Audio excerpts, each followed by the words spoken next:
Good morning.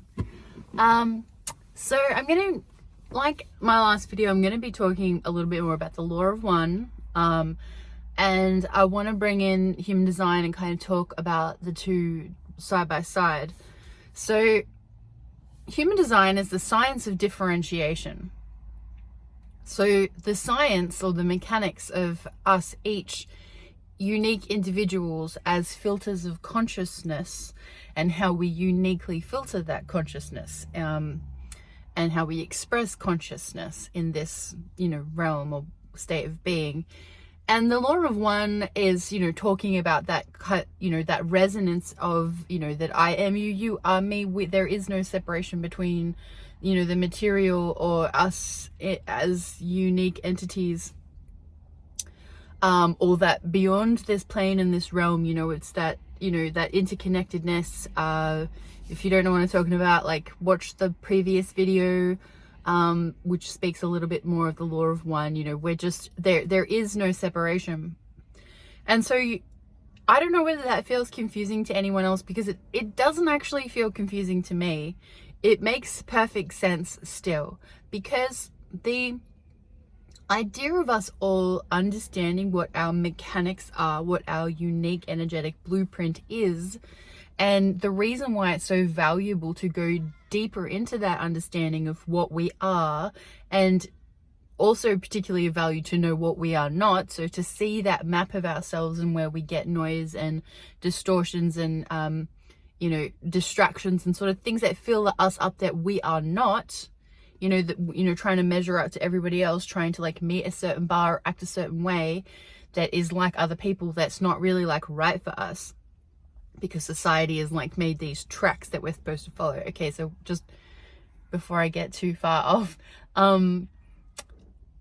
the idea of us understanding that unique differentiation is so that we know how to fit together, because we do all go together and we're all touching up against each other. But are we touching up? It's like a puzzle piece. It's like, are we in our right place, doing our right thing, vibrating, in our highest iteration? So it's just about arrangement and organization. And when we understand our unique mechanics and we're able to, honor that authentic experience and honor, following our own path. And like, I know I do have things in my chart that are really all about me following my own path, and that's not everybody's journey. If you don't, like, I've got the 10.1, all about treading your own path, and my trajectory is also to be a follower, which is to follow your own path. So, and I have a lot of individuality, and I'm right-brained and all that. That's me. Not everybody is like that, but that doesn't mean that understanding your own unique blueprint is not going to be of service. If you're a more collective being or a more tribal being, you're still open and prone to the openness or the noise that can get in, that can be telling you, or you thinking, or you gain this sort of story that you have to be a certain way in order to fit in. And maybe if you've got that collective energy, you'd be susceptible to wanting to do what's right for the collective, and you don't need to let go of that. You can still be in that collective pool of experience, but there will be things in your beingness, in your awakeness, that you could be making choices and doing things because you feel like you should, or mentally or logically it feels like it's the right thing to do, but actually your body is telling you something different. So that's what human design is all about, is like really being able to align with your own decision-making strategy and decision-making tools, so that you can play your part. And then our mechanics can, we can arrange, we can sort. And when we're arranged and we're organized and we're sorted, then, that's when we're getting this refinement, or this kind of purity, or this raising of energy. And depends where you're looking on the internet, what portals that you want to go down or have been down. Some people are talking about this earth plane being the kind of last iteration of Earth. If you've listened to the Law of One, it talk a lot about cycles, the cycles of, call it harvesting, but I mean, there's a lot of stuff in spiritual texts, or even in human design, and a lot of things that we kind of let the language bother us because of connotations that exist in our world. But those connotations are often put there by whatever other control mechanisms are going on here. So if you want to say religion, government, those in power, those are in authority, those ancient bloodlines, if you're looking at any of that stuff, for whatever that agenda or that, you know, and I don't need to be afraid of there being agendas. So I feel like there's people are either really into their conspiracy theories or really anti-conspiracy theorists. They're like, oh, I'm not a conspiracy theorist, or like, I'm not stupid like those guys. And I just feel like there's like, again, it's like, that's really a black and white view of things that I just don't think is that black and white.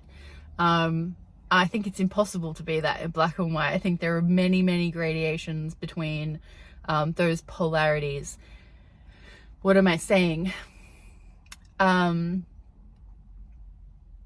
Things like religion and those that have been in power, and if there's been any kind of agenda, and we see it just in marketing and branding and a real approach to employ mind control on the people. And I don't think you have to be a conspiracy theorist to see or to understand that there is manipulation of the mind going on in branding and marketing. That's how capitalism works. That's consumerism. That's how people are taught that there's something that they need to solve a problem that they didn't know that they had. That's what capitalism is. So we have to wake up to the fact that there's a lot of manipulation going on. Whatever the root cause of that is, you can start to say that's a conspiracy if there's an agenda out there or not. But the fact of the matter is, there are only a, certain group of people that do act on the boards or have those very senior directional levels of directing decision making, which trickles down into through a lot of systems and mechanisms in the world, in the globe. So I don't think, anyway, I'm like, I am more on the side of a conspiracy theorist. And I don't even know why I'm talking like with a little bit of distance, only because I don't think they're conspiracies.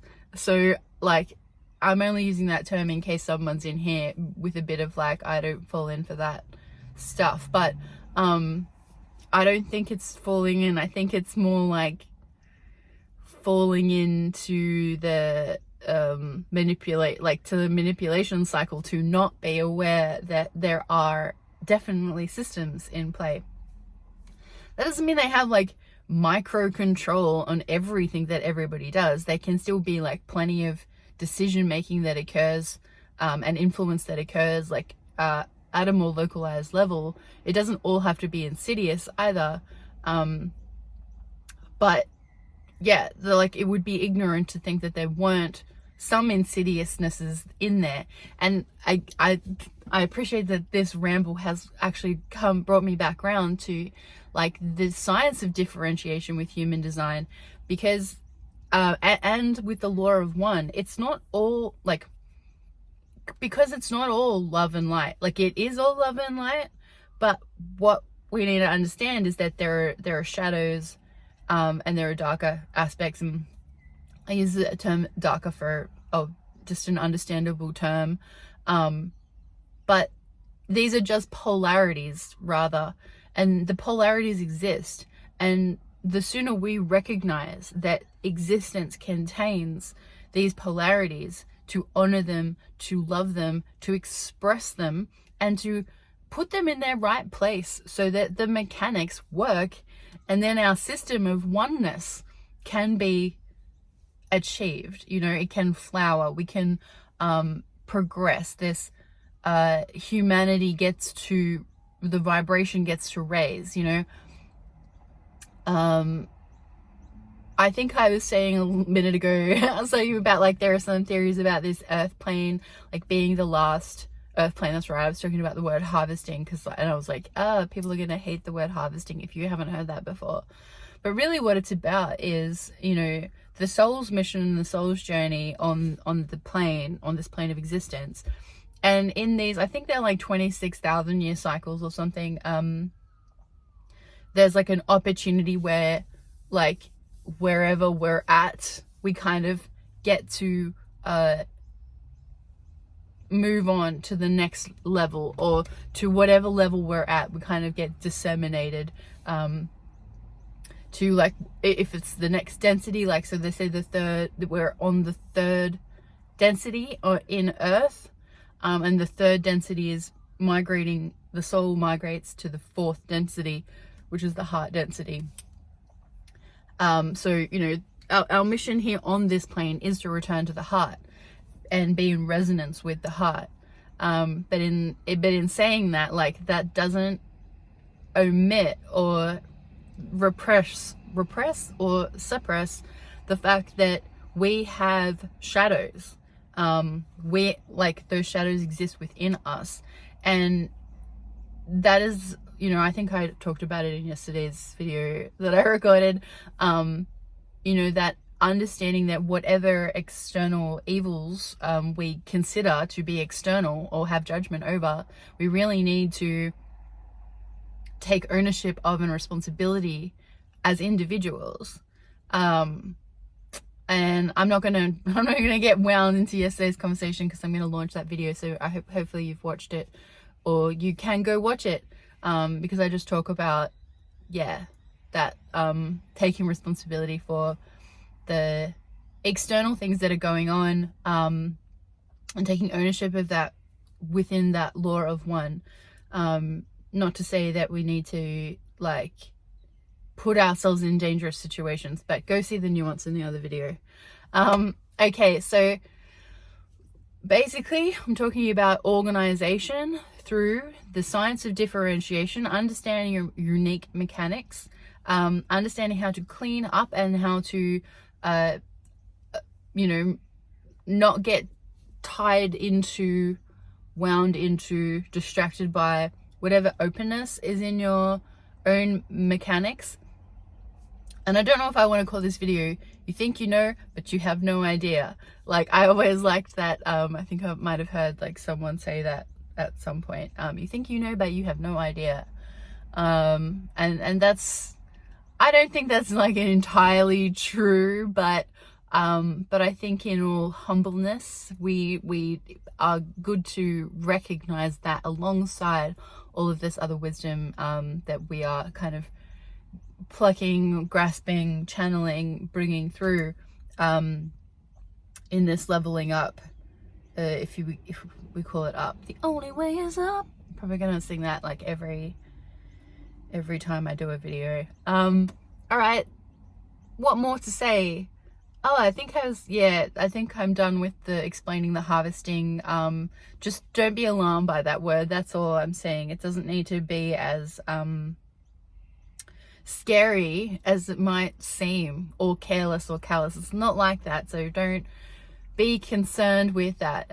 It's a part, like, it's a natural cycle. If we think of it like that, it's a cycle. You know, farmers do it, we do it, like, here on the land, on this earth, we have cycles.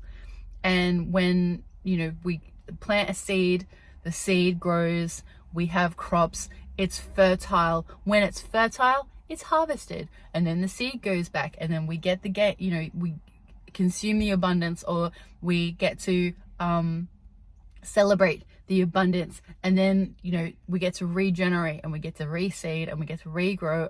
So it's just a cycle. So that's what that is. And I don't know when that's ending exactly. So I don't know, that might be in the next video. I might, like, be refreshed by that information. But that's something that I think the 26,000 year cycle is part of the human design, is part of the law of one information. But I have heard other sources talking about, and it might be that Darius guy. I'll get back to you on that.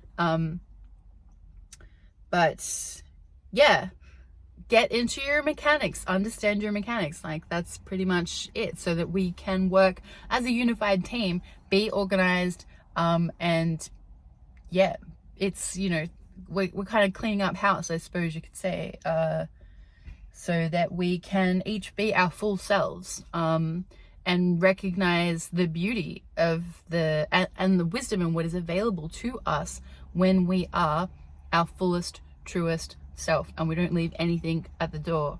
One of my next videos is going to be talking about the shadow, the gift, and the city, because I really want to talk about that relationship specifically between the progression from the shadow to the gift and to the city, and that, you know, the importance of running along that whole track and like not denying any of it. So what is good is bad, what is bad is good. It's polarity, babe.